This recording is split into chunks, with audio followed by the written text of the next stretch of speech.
Okay, well hello there everyone. Today we're going to show you how to change the back tires on the Backfire Ranger X3. As you can see right here, I have the brand new tires. We're also going to go about changing the bearings in the back tires. These things are pretty gnarly looking. They're pretty big actually. They're not the normal size skateboard bearing tire bearings. You'll need to order them from the Backfire website. So we're going to put them in as well as change the back tires, because as you can see my back tires need changing. But there's a whole process that you got to go through. You're going to need your T-tool that comes with the skateboard. It's going to come in handy throughout this process. You're also going to need some Allen keys, a couple of different sizes, 2 different sizes I think just for this process alone. The smaller one and the bigger one. I don't know the millimeter size, I apologize, but let's get started.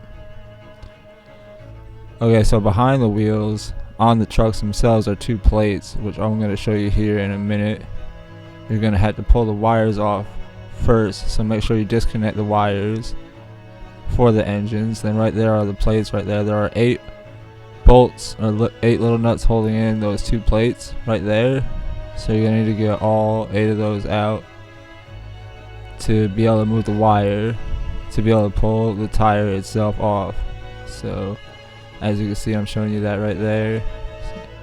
That whole wheel will come off after you remove the plates, remove the wire, then remove the nut on the outside of the wheel.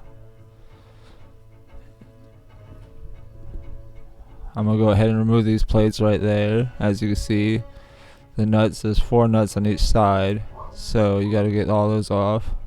That's what the plate looks like once you take it off.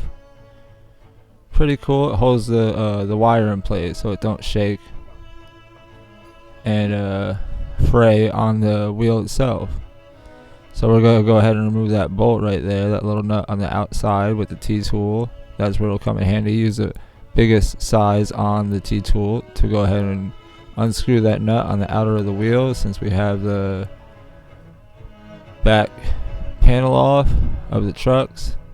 The little plate that covers the wire, we'll remove that.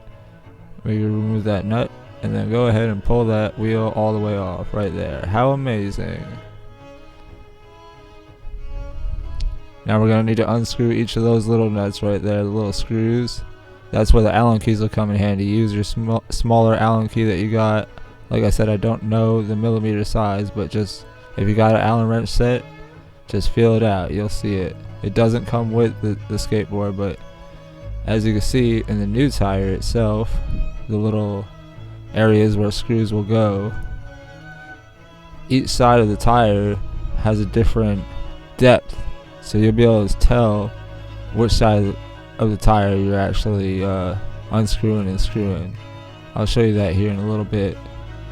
So we'll just go through the process of unscrewing each and every nut on the outside of the wheels, the outer of the plates.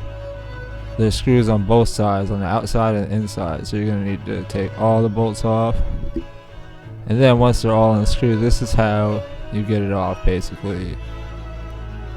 There's probably better ways to do this, but that was the best way I could think of to do it.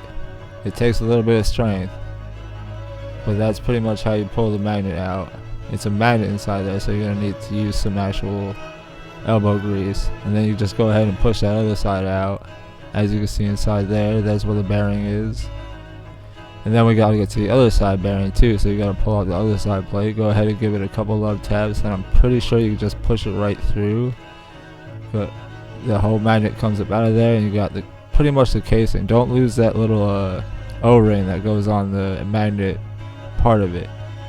So we gotta go ahead and replace the bearing. I was able to get the bearing up out of there by getting my roommate to do it, honestly. D did it. He was able to do it. So there's 2 bearings in each wheel in each side, so you gotta get the magnet from out the center of the wheels and then use a 24 millimeter to go ahead and pop the bearings out. It's better if you use a hammer, but we used a wrench that was laying around, and we were able to pop the old bearing out. As you can see, it's quite dirty. Time for new bearings. That's the old bearing, and that's the new one that's going to be going in. Make sure to clean out the center of the wheel. Make sure there's no debris or dust. You could even use a little bit of oil to go ahead and slide it in easier. As you can see, that's a completed product on one end. And then D's going to show you how we went and actually got the bearing in. We used the rubber side of a mallet, with the rubber piece of a mallet, and like a little, we just hammered it in slowly but surely. Made sure that we got it in smooth. I'm sure there's a way to actually do it professionally, like a press, like a bearing press, but we did what we could do. Make sure it goes in straight and flat and smooth, and that's what it should look like at the very end. Give it a couple more lug taps just to make sure that's official. It looks pretty good to me. Go ahead and feel the edges to make sure that you can't feel the groove. We're back inside now. We're going to go ahead and put the inner piece of the rim on the tire itself.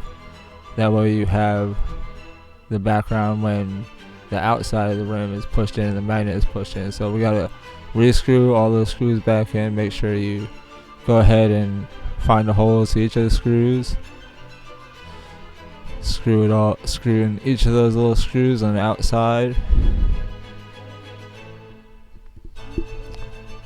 It takes a little bit of time and patience, and make sure that you put on the tire the right way. You put on the inside casing of the tire and the outside of the casing tire so that the tires face the right way. You'll know if you go ahead and take a look at the other tire, you'll be able to see which way is the right way. So we're going to go ahead and slip in the outer part of the wheel, slide it right in. You should be able to just push that. Just watch your fingers, and you'll push that just all the way in.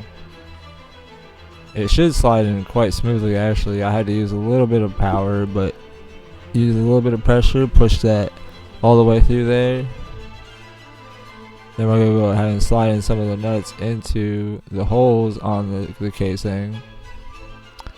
Start screwing them in and keep using a bit of pressure to push that in there. I actually had to grab a C-clamp to apply some pressure so that I can get the bolts in, but the other tire actually came out a lot easier. I was able to push in really easily, but for this one I had to use a C-clamp to actually hold the pressure. And then we're going to go ahead and tighten all the screws in.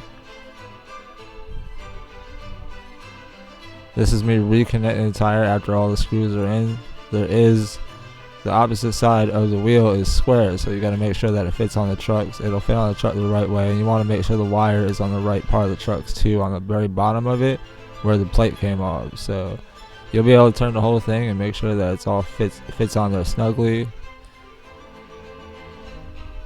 And then I'm going to reapply the outside nut of that one wheel, and we'll give it a test to see if it runs right, and if I hear any sounds from inside from the bearing. You'll be able to hear if something's running wrong. To give it a test, I'm going to go ahead and plug that wire in, turn on the board, turn on the remote control, and then I'm going to let it run for a minute. I didn't hear anything weird coming from it. It sounded like it was running properly. And that's what it looks like when that first wheel is completed. Pretty gnarly. Now I'm going to go ahead and reattach the plate and the nuts for that, and we're going to go ahead and get the second wheel done. Let's go ahead and get into that.